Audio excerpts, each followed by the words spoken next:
Salut à tous, j'espère que vous allez bien. Aujourd'hui on se retrouve pour une nouvelle vidéo et aujourd'hui on va parler de l'actualité du Stade Brestois, donc mon club de cœur tout simplement.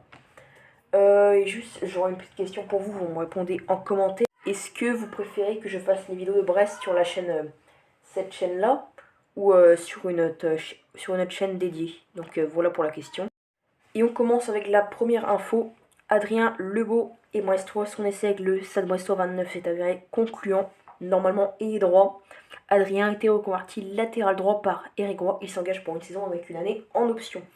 Donc c'est une bonne nouvelle. Un renfort qui jouait la saison passée, il me semble, en Détroit allemand. Lui qui est le joueur qui a été formé du côté de Strasbourg, justement. Donc il connaît la Ligue 1, on va dire, entre guillemets. Malheureusement, il n'a pas percé là-bas. Il est parti en Détroit allemande où il a fait une bonne saison, je crois, 3 buts, 3 passes D, donc normalement c'est un ailier droit. J'ai vu qu'il peut jouer aussi milieu de terrain. Donc il peut jouer un peu partout et il a essayé en tant que latéral droit. C'est vrai que ça serait intéressant parce qu'on a que Kenny Lelo. Après moi je préférais qu'on prenne un vrai latéral droit, mais on va voir parce qu'il y a d'autres postes à renforcer. Bradley Loco est brestois. Après 6 mois en prêt l'an passé, le SB29 a trouvé un accord avec le Stade de Reims pour son transfert définitif. Arrière gauche, il sera sous contrat jusqu'en 2027, donc un contrat de 4 ans. Et c'est une nouvelle qui me fait extrêmement plaisir parce que j'adore ce joueur. C'est vrai qu'il était venu 6 mois en prêt. Et j'ai eu l'occasion d'aller le voir une ou deux fois au stade. Et moi je trouve quand il est rentré, il était vraiment percutant sur son côté. Et c'est très intéressant d'avoir des joueurs comme ça qui peuvent monter. Puisque maintenant c'est le seul latéral gauche de métier qu'on a. Avec le départ de Duverne libre et de Jiri Uronen, on va en reparler tout à l'heure. Donc voilà, très bonne nouvelle pour le Stade Brestois. Le SB29 officialise le transfert de Jiri Uronen au Charlotte FC. Après 2 saisons passées à Brest, l'international finlandais, va découvrir la MLS. Le club devrait percevoir 600 000 euros dans cette transaction. Donc ouais, un départ qui était non négligeable. On devait se débarrasser de lui. Il ne jouait plus, faisait que se blesser. On l'a prêté à Schalke. Il aurait dû partir. L'option achat aurait été levée si le Schalke se serait maintenu en Bundesliga. Malheureusement, ce n'a pas été le cas pour eux. Et donc voilà, pour ce joueur qui va découvrir la MLS et qu'on aura trop peu vu au stade. Brest veut prêter Taïrik Arconte et Josué Escartin. Pau et Rodez sont intéressés pour accueillir l'ancien Ajaxien, mais celui-ci temporise et espère mieux. Donc voilà, Taïrik Arconte suscite les intérêts de Pau et de Rodez. Mais apparemment, lui, il espère mieux. Bah, moi, un peu déçu de lui parce qu'il n'a pas fait encore de saison pleine en pro. T'as l'occasion de montrer ton talent du côté de Rodez ou de Pau. Et tu espères mieux. Je peux comprendre, mais honnêtement, quand t'as pas fait une saison entière en pro pour le moment, tu peux pas cracher sur ces deux équipes. Et tu dois faire tes preuves. Donc j'espère qu'il sera prêté malgré tout. Tout comme Escartin, car c'est des jeunes qui ont du talent. Et on aura besoin d'eux à l'avenir. Donc affaire à suivre pour ces deux jeunes joueurs du Stade Brestois. Le Stade Brestois a reçu au moins 3 offres pour Lilian Brassier, dont une de 4 millions d'un club allemand. Le Stade Brestois n'est pas vendu à moins d'une offre exceptionnelle qu'on pourrait estimer à 8 millions d'euros. Donc moi non plus, j'espère vraiment pas qu'il va partir. C'est un super défenseur. Déjà l'année dernière, je l'aimais beaucoup sur son rôle de latéral droit. Mais là, dans son association avec Charbonnet est très bonne. Donc très bien trouvé de la part d'Éric Roy. Donc c'est une super association.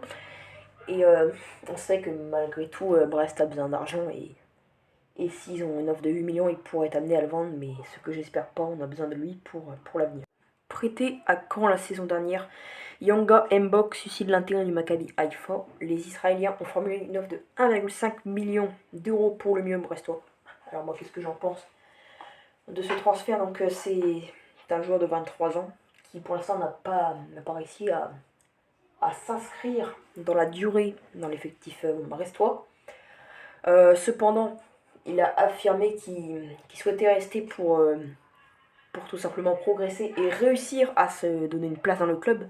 Donc moi j'en pense que dans ce milieu à 3, je serais pour le garder. Malgré que tu récupères 1,5 million la transaction, c'est pas énorme. Pour Brest c'est bien, mais moi je serais quand même pour le garder. Il est encore jeune et puis il peut éclore à la manière d'un Magnetti. Je l'attendais pas forcément à ce niveau-là. Et c'est vrai qu'il est très très bon, c'est la saison dernière.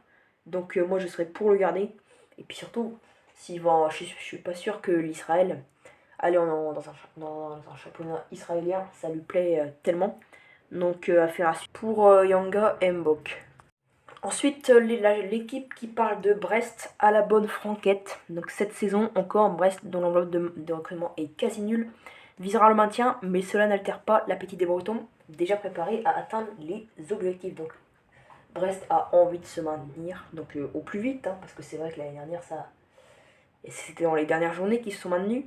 Et là, on voit la déclaration d'Eric Roy qui a pu dire: si on pense que ça va être facile parce qu'on a pris 29 points sur la phase retour, on se met le doigt dans l'œil. Donc la phase retour, il parle de janvier jusqu'au mois de mai. Il me semble que la saison a fini à mai, fin mai ou début juin. Bref, donc lui-même dit que ça va pas être facile le maintien. C'est vrai qu'il y a 18 clubs, mais c'est vrai que là par rapport à la saison dernière, il n'y en a que 2 qui descendent, mais ça va vraiment pas être facile. Il y a vraiment de forts concurrents. Et quand je vois aussi Clermont, qui sont un peu dans la lignée de Brest, entre guillemets, par rapport à leurs infrastructures, leur budget, etc. Et ben, ils font des recrutements intéressants. Quand je vois Andy Pelmar, Boutouba, tout ça, bah, ça me fait un peu peur, mais voilà, je pense qu'on peut réussir. Et pour finir avec l'équipe, on va regarder le 11 qu'ils ont proposé. Donc on fait le tour de l'équipe vite fait. Bizot dans les buts, Lala, Chardonnay, Brassier, Loco en défense centrale, là-dessus, rien à dire. Moi, c'est ce que j'alignerais. Un milieu de terrain, 3 Jonas Martin, Lismeou, Del Castillo, là, ça me dérange un peu. Et une attaque Pereira Leif, Satriano, Le Doiron. Alors, qu'est-ce qui me dérange? Pour moi, Del Castillo, numéro 10, je le préfère sur le côté droit. Je préfère qu'on mette un Magnetti, Lismeou et Martin au milieu. Pour justement mettre Del Castillo dans les meilleures conditions. Pour moi, Pereira Leij, c'est là qu'il faut aller chercher pour moi quasiment un titulaire. Pereira Leij titulaire, je suis vraiment pas fan. Je suis vraiment pas fan. Et selon moi, il faut aller quelqu'un qui peut jouer sur les ailes. Et Satriano en pointe, pourquoi pas, même si avec le Doiron, il y aura une forte concurrence. Et donc le Doiron, pour moi, je le préfère aussi en pointe, je le trouve meilleur. On l'a vu cette saison, hein, le Doiron en pointe, c'est 10 buts. C'est sa meilleure saison. On espère qu'il fera bien sûr une très bonne saison.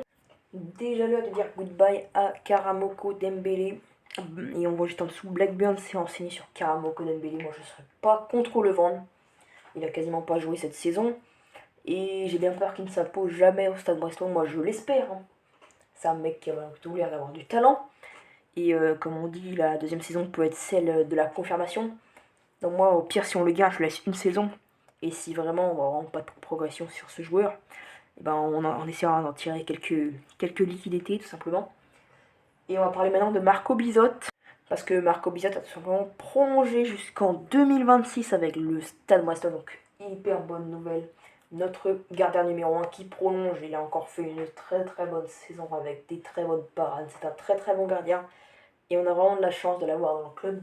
Donc très content que le club ait essayé de prolonger pour 3 ans. Donc ça l'amènera jusqu'à ses 35 ans, il me semble, si je vous dis pas de bêtises. Donc pour un gardien, c'est plutôt un bon âge. Et donc ouais, très content de prolonger notre gardien néerlandais. Les 10 millions récupérés par Brest pour le transfert d'Honoran ne seront pas réinvestis dans le mercato et ont servi à maintenir les finances dans le vert pour le club. Donc la vente d'Honoran du côté du Borussia Mönchengladbach, ben, l'argent ne sera pas réutilisé, elle sera surtout réutilisée pour rééquilibrer les comptes, on va dire, pour remettre les comptes dans le vert, tout simplement pour ne pas avoir de déficit. Et donc on peut estimer qu'il n'y aura pas de très gros transferts maintenant par la suite. Mais pour moi, selon moi, il manquera encore quelques postes, on en reparlera. Pourquoi pas dans une vidéo dédiée. Romain Del Castillo, Steve Mounier et Christophe Herrel sont à moins d'1 an de leur terme de leur contrat au SB29. Le club a commencé à discuter avec les 2 premiers pour une prolongation. Le 3e ne se verra rien proposer et ne sera pas retenu cet été.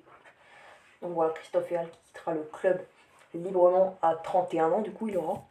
Et ouais, c'est une déception. Christophe Herrel, je n'attendais plus que lui quand il était arrivé de Nice quand même. Donc on a quand même récupéré un bon défenseur. Et au final, ouais, il n'a jamais dépassé les 30 matchs. Et cette saison, il a encore très très peu joué. Donc l'année prochaine, donc l'été prochain, on pourra sûrement aller chercher un défenseur central. À moins que justement Escartin se fasse une place dans le groupe A. Donc affaire à suivre. Et Del Castillo et Mounier, c'est plutôt des bonnes nouvelles. Même si c'est vrai que Mounier, ça fait un petit moment que je le trouve plus forcément haut niveau. Mais bon, si tu fais une attaque à deux avec on va en reparler juste après, pourquoi pas une recrue. Donc avec Mounier, Satriano et le Doiron, plus la recrue, on pourra le mettre sur le banc.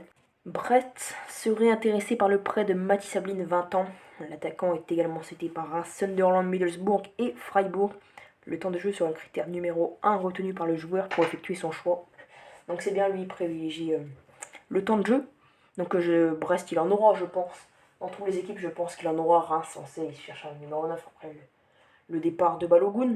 Je pense qu'il aura du temps de jeu dans toutes les équipes, notamment du côté de Sunderland aussi. Mais ouais, s'il vient à Brest, ça serait une très bonne nouvelle. C'est un très bon joueur. Même s'il a un peu échoué du côté de la GOC en prêt. Ça n'a pas forcément été concluant, mais moi, en tout cas, je serais très heureux s'il vient à signer en prêt à Brest. Et là, on va faire un bilan mercato sur un tableau que j'ai fait, qu'on ne voit malheureusement pas très bien à l'écran. Je m'en excuse d'avance. Donc avec les départs, notamment d'Honora, pour 8 millions, un très bon joueur. Une grande perte. Uronen qui part pour 600 000 euros, il part vraiment pour rien. Pour très peu d'argent, mais bon, c'est pas grave. Hein. On devait le vendre.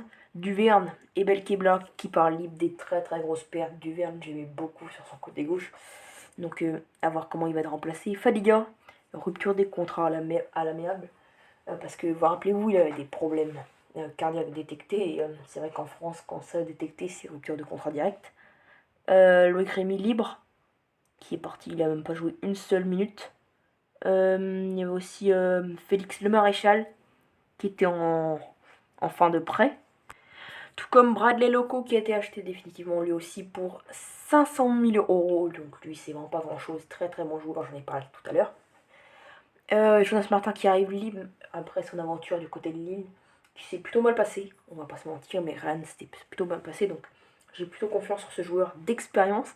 Adrien Lebeau qui arrive après un test, on va parler tout à l'heure, concluant, donc il arrive pour une saison plus une en option. Satriano qui fait son retour en prêt sans option d'achat toujours, hein. Mais s'il inclut une option d'achat, je pense que ça sera plus de 10 millions d'euros. Ça sera impossible pour Brest de la lever, mais très content. Il avait fait des débuts prometteurs. Tout le monde l'aime bien du côté de Brest, donc c'est très bonne nouvelle. Yonga Mbok qui fait son retour de près de Caen. Donc lui on a parlé aussi, il va s'imposer. Et Axel Camblan qui a participé à la remontée pour la première fois en Ligue 2 de Concarneau qui revient de lui aussi du côté de Brest. Donc très bon joueur jeune à développer. Donc voilà pour ce tableau des transferts. Et on va finir avec un maillot, le maillot extérieur du Stade Brestois qui a été dévoilé, donc globalement blanc avec un peu de rouge, donc notamment avec son sponsor Yao Malo. Donc c'est un sponsor assez basique du côté de Brest. Tout comme son maillot qui est assez basique, donc n'hésitez pas à donner une note sur ce maillot dans les commentaires. Moi je mettrai un bon 7 sur 10, hein, c'est basique mais ça fait le travail. Et donc c'est comme ça qu'on va conclure cette vidéo. Donc voilà, j'espère que cette vidéo vous aura plu sur les actualités du Stade Brestois. Donc rappelez-vous, n'hésitez pas à me dire dans les commentaires si vous voulez qu'on fasse plutôt ces vidéos du Stade Brestois sur cette chaîne ou sur une chaîne secondaire, avec donc sur une autre chaîne avec que des vidéos sur le Stade Brestois. Donc n'hésitez pas à vous abonner et à liker, vous me répondez tout ça en commentaire et on se retrouve bientôt pour de nouvelles vidéos. Ciao!